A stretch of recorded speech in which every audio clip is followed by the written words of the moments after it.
This happened when I was browsing Facebook Marketplace, looking for a used dresser. I had just moved into a new apartment, and I didn't want to spend too much money furnishing it. Scrolling through listings late one afternoon, I came across a dresser that seemed perfect.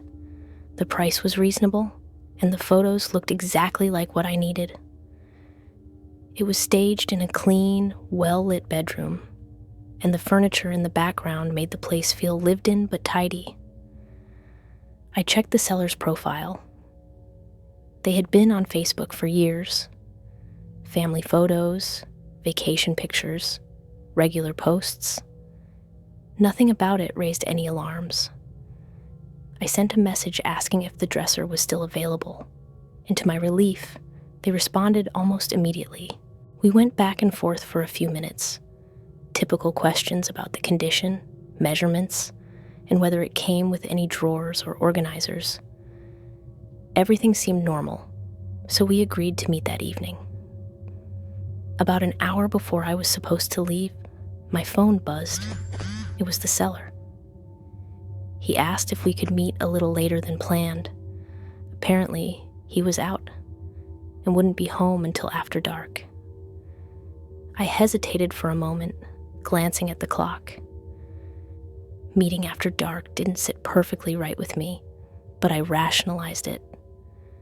It's a small change, nothing dangerous, I told myself. Eventually, I agreed.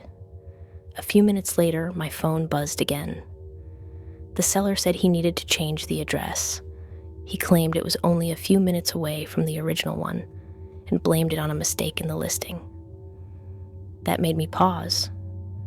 2 sudden changes in a row. First the time, now the location. But nothing about it screamed danger, just inconvenient. I decided to continue. When I finally arrived at the new address, my unease grew. The house didn't look anything like the one in the photos. The driveway was cracked and overgrown with weeds. The windows were dark. There were no lights on inside, and the place looked empty. The carefully staged, furnished room from the photos felt like a distant memory. My stomach tightened, but I told myself to be practical. I stayed in my car and messaged the seller to let them know I had arrived. No response. I waited for a minute, trying to shake the tension. My hands fidgeted nervously on the steering wheel. Then I noticed a car slowly pull into the driveway behind me. Its headlights were on, illuminating the back of my car. At first I assumed it was the seller arriving late, but something felt off. The car hadn't parked. It had stopped directly behind my vehicle, close enough that I couldn't back out without risking a collision. I messaged the seller again. Still nothing. The car stayed there. The engine hummed quietly, and the headlights stayed fixed on my car. I told myself it was probably coincidence. Maybe someone else lived nearby. Maybe I was just being paranoid. But the longer I sat there, the less I believed it. After about 30 seconds, the driver's door opened. A figure sat there, the door ajar. But he didn't get out. He just remained in the car, engine running, looking in my direction. Or maybe not. It was hard to tell. My heart started racing. Every instinct screamed at me to leave. I locked my doors. Slowly, deliberately, I started the car and eased forward.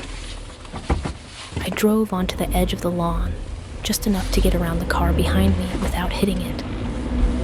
My hands were shaking, gripping the wheel tighter than I knew I was capable of. I didn't wait to see what would happen next.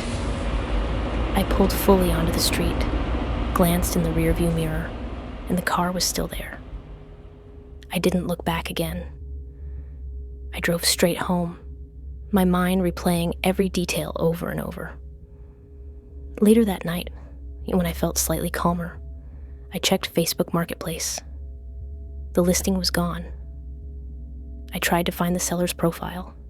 Nothing. It had disappeared completely. My stomach sank. The next day, I reported the incident to the police. They listened politely and took down the details, but in the end, nothing ever came of it. No leads, no follow-ups, no explanations. After that, I stopped using Facebook Marketplace entirely. Now every time I browse Marketplace, I think back to that driveway, the empty house, and the car that didn't belong. And I remember exactly why I stopped buying anything from strangers at home. I was selling my old gaming console on Facebook Marketplace. Nothing fancy, just clearing out things I didn't use anymore. It was one of those quiet evenings where I figured I'd make a little extra cash and declutter at the same time. Within minutes of posting the listing, I got a message. At first, everything seemed normal. The buyer asked about the price, the condition, and whether it came with all the cables. Simple, routine questions. I replied politely, expecting a quick, uneventful sale. But then the question shifted. He asked if I lived alone. I laughed it off at first and replied vaguely, saying I lived with other people. I didn't want to be rude, but a small pit of unease formed in my stomach. Something about the question felt off, like he was probing more than he should. A minute later, he asked what time I usually got home from work. I stopped smiling at my phone. My fingers hovered over the keyboard. That question felt too personal, too invasive. I realized I needed to set boundaries. I told him I preferred to meet in a public place instead, somewhere busy during the daytime. I suggested the parking lot of a nearby grocery store in the afternoon. He agreed instantly. No hesitation, no argument, just okay. The speed of his agreement sent a small chill through me, but I tried to brush it off. The next day, I arrived at the parking lot. Broad daylight, shoppers moving in and out, carts rattling, the usual noise of a busy afternoon. I saw him waiting near the edge of the lot. The exchange itself was quick. He handed me cash, thanked me, and walked away without another word. For a moment, I told myself I had overreacted. Everything had gone fine, hadn't it? Then that night, my phone buzzed. Another message. From him. You didn't mention someone else would be with you. I stared at the screen, confused. My thumb hovered over the reply button. I asked what he meant, but he didn't respond. Then I noticed something else. A new message request from a different account. Same name, same profile photo. My stomach sank. The message was short. Next time, don't bring anyone. I felt my heart tighten. That simple, calm sentence hit differently than anything he had said in the previous conversation. It wasn't just rude, it was intentional, threatening, in a way that made me want to throw my phone across the room. I blocked both accounts immediately. Even typing this now, I can remember the knot in my stomach when I saw that second account, the way my hands shook as I pressed block for the second time. It was unnerving in a way that didn't make sense for a simple sale of a console. Nothing about that afternoon had indicated he was dangerous, until that moment. Looking back, it's strange how something that should have been mundane, a quick sale, a simple transaction, turned into a moment that made me feel unsafe. 1 minute, I'm thinking about how to ship a console, and the next, I'm thinking about how someone I don't know could know when I'm home. I don't know if he was just socially awkward or if he had a more sinister motive. I'll never know.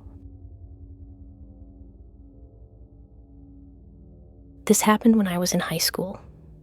I had an old bike I no longer used, so I decided to sell it on Facebook Marketplace. I wasn't expecting much, mostly just hoping to get rid of it quickly and make a little extra cash. I posted the listing one evening and went about my day. Within minutes, I got a message. The account looked normal, no red flags. He asked a few basic questions. How long I'd had the bike, if it was in good condition, if the tires or chain had ever been replaced. I answered politely, thinking it was just another teenager looking for a cheap ride. Then he said he wanted to see it that evening. He insisted on meeting near my apartment complex, claiming he wanted to test how the bike handled on real roads instead of just a parking lot. I suggested a public location instead, somewhere I knew would be busy. But he kept pushing for the same location. Something about how persistent he was made me uneasy, but I decided to agree, though I asked my older cousin to come with me and wait nearby, just in case. When the buyer showed up, nothing felt off at first. He was calm, polite, and careful. He inspected the bike thoroughly, checking the brakes, the tires, the chain, and asked me how long I'd had it and whether I'd ever had any problems. I felt slightly reassured. Then he asked if he could take it for a test ride. I hesitated. My gut told me not to, but he pulled out cash and held it up, saying he wouldn't go far and would stay close. Against my better judgment, I handed over the bike. At first, the ride seemed normal. He pedaled slowly down the street, turned around, and came back toward us. But then he rode past again and kept going. I called out, telling him not to go too far. He didn't respond.